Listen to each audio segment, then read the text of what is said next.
Happy Sunday, everyone. Today you are in the kitchen with me. Today we're going to be talking about some basil,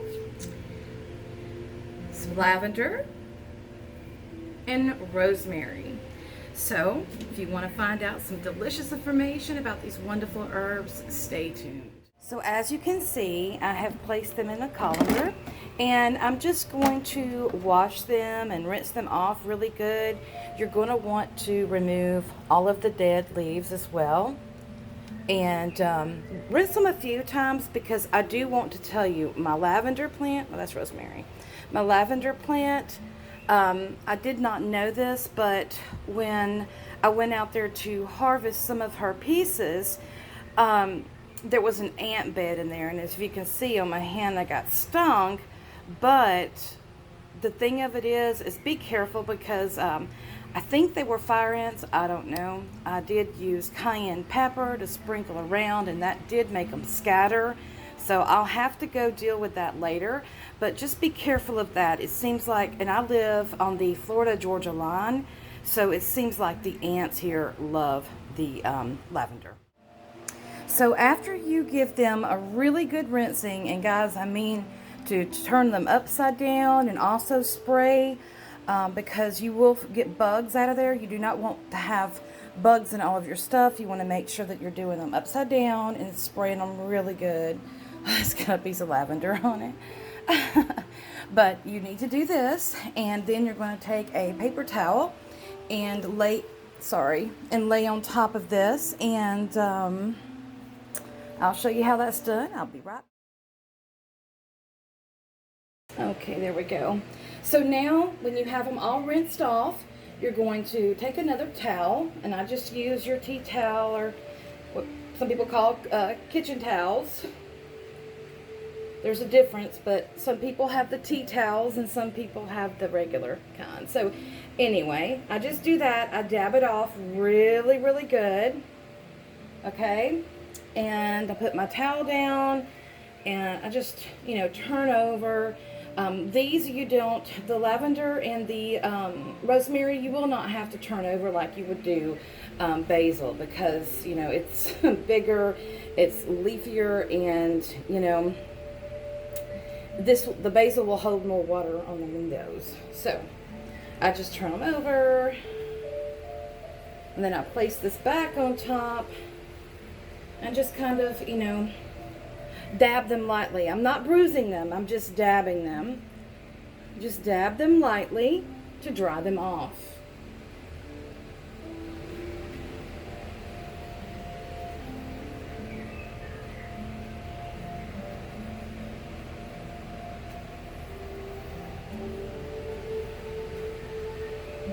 Now the next thing that you're going to need is some twine, some string, something to tie them up with. And I use this because I have like a little bar in my window, so I just hang them off, and it looks so pretty hanging down, like it's all in a line. It looks pretty that way. So what I'm going to do is I'll pat these off again. And I'm going to take them off of this towel, and I'm going to place them on this one that's not so wet, so we can dry some more. And I know there's probably people do it different ways, but this is how I do it. This is how it works for me. So, this is how I was trained to do it, so I don't know.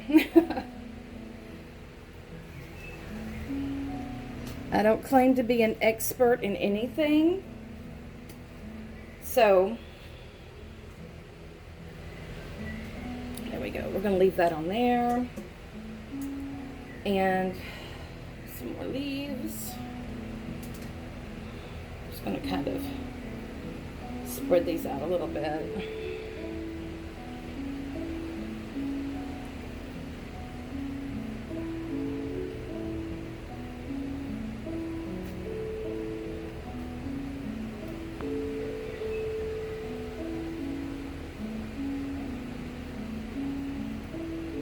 And what I'll do is I'll just go hang that outside to dry and put it in the washing machine and go from there. So I'm just going to straighten this out here and put it right here. This is where I like to place them. Spread them out a little bit more so they can dry. We have a fan running in here too, because it gets really hot down here, as we like to keep that air circulated, because it gets hot. Hot, hot, hot, hot and steamy. Wonderful for all kinds of plant, well, I won't say all, a lot of them can't live in this high heat, but I'm telling you, it does yield a lot of life, a lot of plant life here. A lot of animal life too. So that is it for now, and I'm just going to let them set for a little bit, and I'm going to get this prepared. I'm going to cut out my string, how much string I'm going to use, because I'm also going to make a bundle of this to take with me to our full moon celebration and hand fasting weekend. So stay tuned. I'm back outside, and I'm fixing to have to go back in because it is already sweltering out here. Okay. So what you need when you're harvesting your plants. Okay. Some people like to go by the rhythms of nature, of certain calculations on the calendar. And I do that as well. But I also, if I know that I'm fixing to have something coming up, like this weekend coming up, we're having a full moon and we're having a hand fasting and a rite of passage. So we've got a lot of stuff that's going on. So I want to make something, a special incense, a special offering for these beautiful services. So in saying that, I put that intention out there. So I got the message to harvest them. It was like they called me. The basil has grown really, really tall. There's babies that are trying to come in. So the top of that needs to be, taken. And they wanted to go. They wanted to go. I can feel them. I can, I don't know. Everything's energy. They have an energy. I feel it. So what do I harvest them with? Well, some people use what is referred to as they'll call it a bowline, and that's like a curve-shaped knife, usually with a wooden handle, that's used to cut herbs. For me, and it does depend on what I'm cutting too. Okay, sometimes you may have to use heavier machinery. Sometimes you have to use like an actual one of those limb cutters. And it's always, I don't have mine out here because it is in the shop and it's hotter in there than it is out here. So you can use that. Keep it aside, keep it different from the one that you everyday use, because if you're trying to put magical intent into these herbs, then you're going to want to have certain things, certain tools for that certain event. I like to use scissors. Yeah, scissors. Because when I was doing my herbal training, it was always like, just give them a little haircut. Just give them a little haircut. You know how great a little haircut works. When you get your ends taken off, when you when you're able to get that bad trim that you need, you just take a little off. So that's how I viewed that. And I always think my herbs, I always work with my plants, and I feel that is really necessary. Working with your plants and working with the life that is growing all around us is very important to have a relationship with that energy. This is a part of the pagan path, is about being connected to the land and having that relationship with Mother Earth, and truly feeling it. I think that's one thing that a lot of people kind of miss, that we're spiritual beings having a human experience. And in this human experience, we have this wonderful mother that we're on, and she provides all. She provides medicines, she provides food, and when you connect to that energy, when you start understanding how that connection happens, I'm telling you, it'll change your life completely. understanding these cycles. That's one thing I love about my path, is that we honor the cycles, and it shows us that there's everything, there's a renewal, there's a rebirth, and there's this life, and then there's the going down, then there's a death, but there's always going to be that rebirth. There's always going to be that new beginning somewhere. And it doesn't necessarily have to mean a physical death. It can be like a spiritual death. It could be the death of your old self. It's about growing. You are supposed to renew every year. You are supposed to evolve and be better than you were last year. That's energy. Energy likes to grow, and it likes to expand. And one of those things that we don't really understand is that it is only by coming out of that comfort zone, out of that rut that we find ourselves in, only then will we really have a different life. And it's that simple. It's that plain. And I know it's hard to do. Trust me, I know. Because, oh my goodness, you just want to, I could go into detail. I'm one of those that sometimes I have to be drugged there by my hair, kicking and screaming. So understand when I say I know, but having that connection and tapping into that energy, and you just feel that rhythm. And I was sitting outside earlier this morning talking to one of my friends while we sit on our porches in the morning and have our coffee and talk. And we found ourselves talking about bugs and things like that. And she was talking about a Japanese beetle, but then we started talking about the sounds, of nature. And it's the cicadas. The cicadas was sounding. And she told me about this story where when they were, kids, when they heard the cicadas really coming out, that meant it was a month till school started. And I'm like, oh, there's another cycle that she saw. There's another pattern. There's another rhythm. And as I was listening to these cicadas, it was like one sound, and then they wrapped around the house, and it come like this deeper sound. And I was sitting there, I'm like, I'm feeling this, and I could so feel it in my root chakra, my sacral chakra, and my solar. I could feel that, and I could feel, it was almost like I was feeling that frequency of Mother Earth. I was feeling her. I was feeling the pulsating.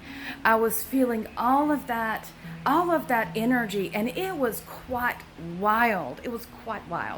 So, anyway, the herbs are still drying right now, and I'm going to let them dry a little bit longer. I've got to do some other things, but it's just too hot to work right now outside. You start sweating immediately when you walk outside. So I still have sweat on me from just being out there the short time I was out there. So I've got to do a few more things in the house. I'm making some stuff. I got some wonderful gems in, and I'll show you the bracelet that I made. And I will do another video on that, and I'll tell you about these beautiful stones. I'm in the kitchen today, and I'm doing a little tutorial on drying this and preparing this the way that I'm going to be using it. I'm using sweet basil, and I've got rosemary and lavender up there, and I've just given them a really good rinse. And you really have to get in there and rinse them off, because you will get bugs in there. Hold the basil upside down and wash it really, really good. Put them on a towel, then pat them dry, and then change that towel so it can absorb the water under here. So this is the second towel it's been on, and I have my twine, and the way that I do it is I hang it from a hanger in my kitchen window to allow to dry. So stay tuned. I will be putting the video on my YouTube page, and be giving you some information along with these herbs. Have a great day. So I have hung up my basil. There it is. And you see, I know, but I think it's cute. Anyway, so this is my lavender and my rosemary. It's pretty much dried completely off, so I just barely bundled it. I did not bundle it tight because you want air to be able to move. Like I said, we have a fan that blows in the kitchen, so you know, to help keep it cool in here. So this room is very ventilated, and I'll be hanging that up in the middle up there and just, you know, allowing it to dry.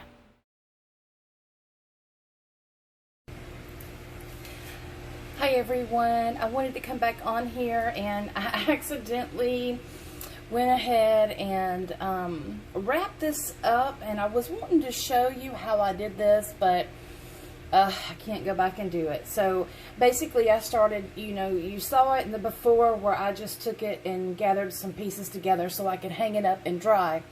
Well, here what I have done is I have wrapped it some more, and I'm just using regular twine. You can get this from hobby stores, and I think even the Dollar Tree or Dollar General, either one of those sell it as well.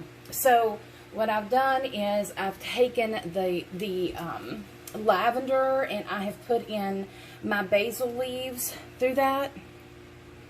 It's not the neatest thing in the world, but that's not what I'm going for. This is going to be used in ritual. This is going to be used for a full moon ritual. So it smells divine. Oh my goodness. It smells so good. So that will be beautiful. It'll be beautiful offering.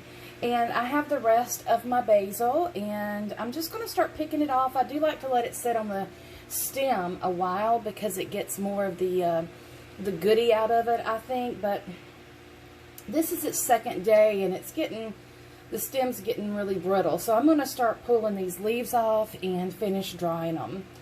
And yeah, so here you would just take it, and you can use a scissor. Use your scissor that you do, that you harvest with. You can do that, and I place it in a little bowl, something like that.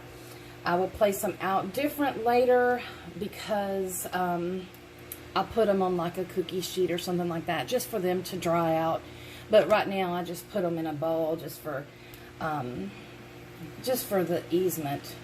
But that is it, and I'm so sorry I wrapped those beforehand. I do apologize. I do apologize big time for that.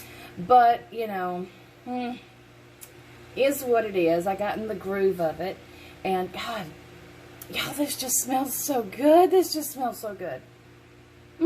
So I'm going to continue harvesting this. And I have the other 3 right here. Oops, sorry. I have the other 3 right here. And I'm going to get them taken.